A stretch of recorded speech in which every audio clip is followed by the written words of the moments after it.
Gente boa de Deus, antes da gente entrar imediatamente aqui no chat já abarrotado, e você pode escrever e fazer a sua pergunta ou opinar, nós vamos ver um vídeo do Leão de Judá Cola.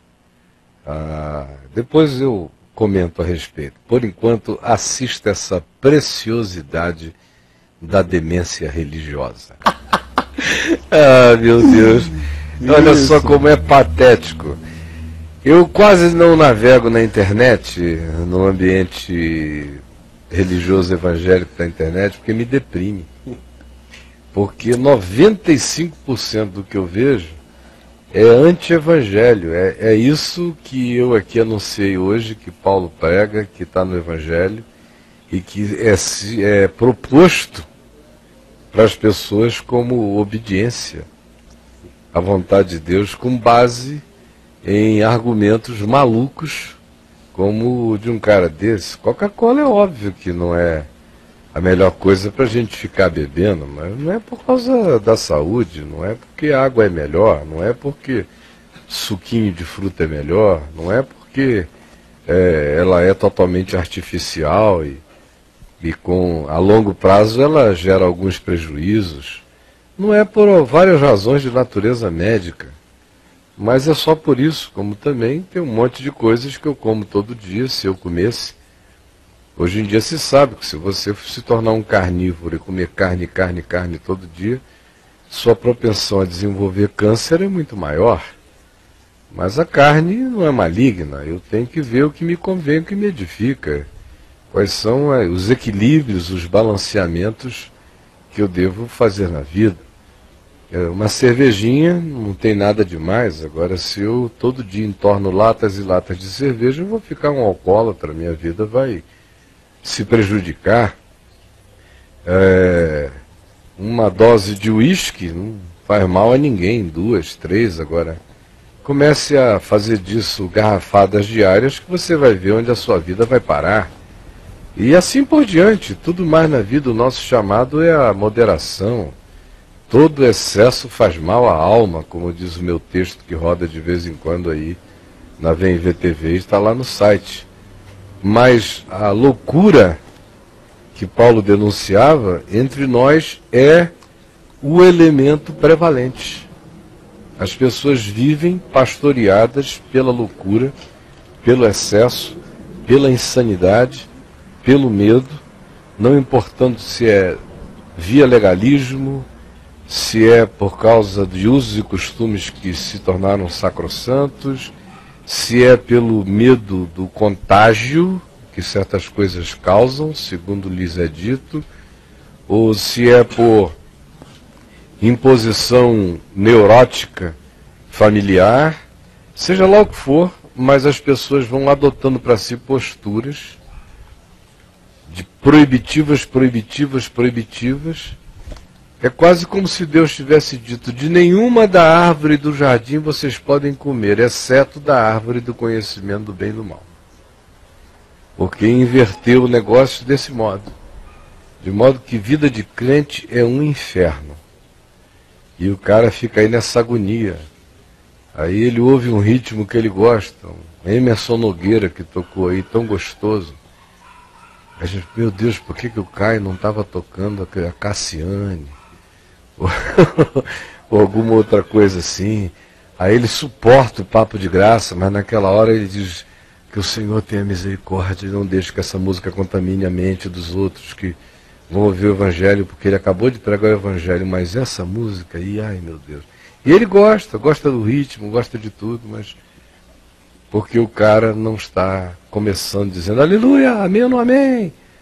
Me dê um J, me dê um E, me dê um S, me dê um U, me dê um S, aleluia, amém, amém, irmãos.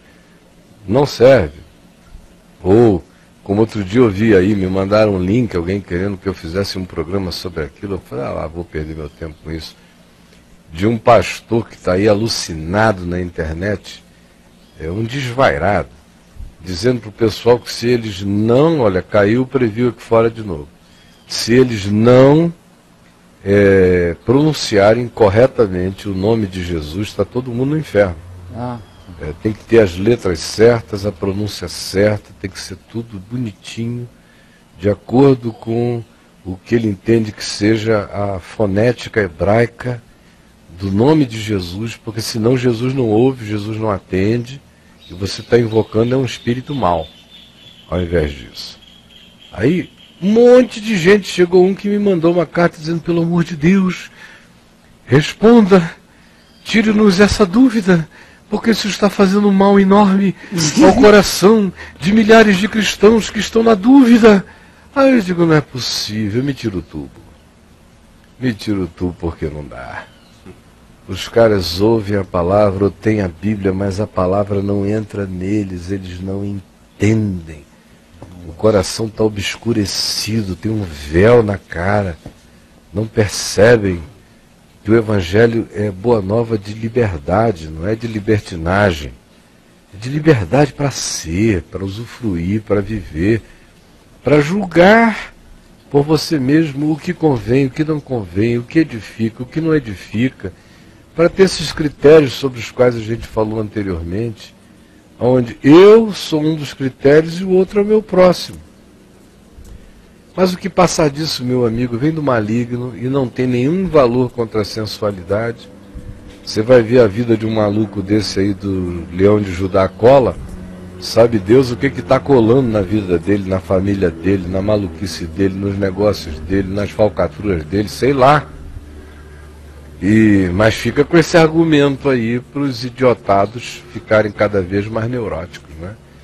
Agora, Caio, eu me lembrei de eu trabalhava numa rádio lá em São Paulo, e tinha um quadro de humor na rádio, e não era uma rádio gospel, era uma rede de rádio jovem. Uhum. E aí tinha um quadro de humor nessa rádio que satirizava esse estereótipo de pastor, né? E um dos locutores da rádio era evangélico. É um cara de bom coração, um cara legal, mas um cara que ainda estava atrasado, tentando, né, entender as coisas. Né? E ele, toda vez que entrava esse quadro no ar, ele se sentia na obrigação, se fosse no horário dele, de baixar o volume do som do estúdio e ficar só vendo o VU, né, os ponteirinhos da mesa, para ver que o áudio estava modulando. Quando terminava, aí ele voltava, botava o fone e voltava no ar. Ou alguma música que ele julgasse que não fosse uma música com princípios, ainda que ele estivesse no ar e depois ele tivesse que entrar desanunciando a música, ele baixava o som do fone para que pelo menos ele não se contaminasse ouvindo aquilo.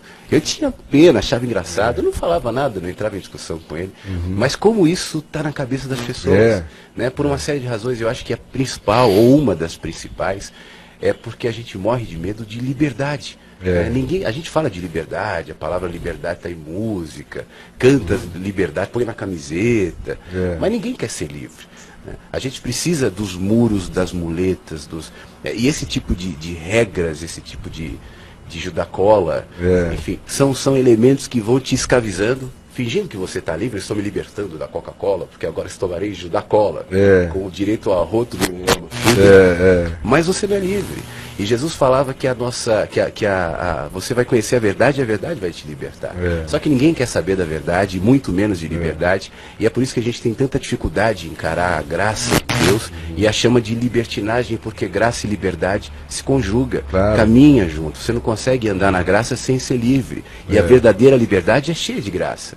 Foi para a liberdade que Cristo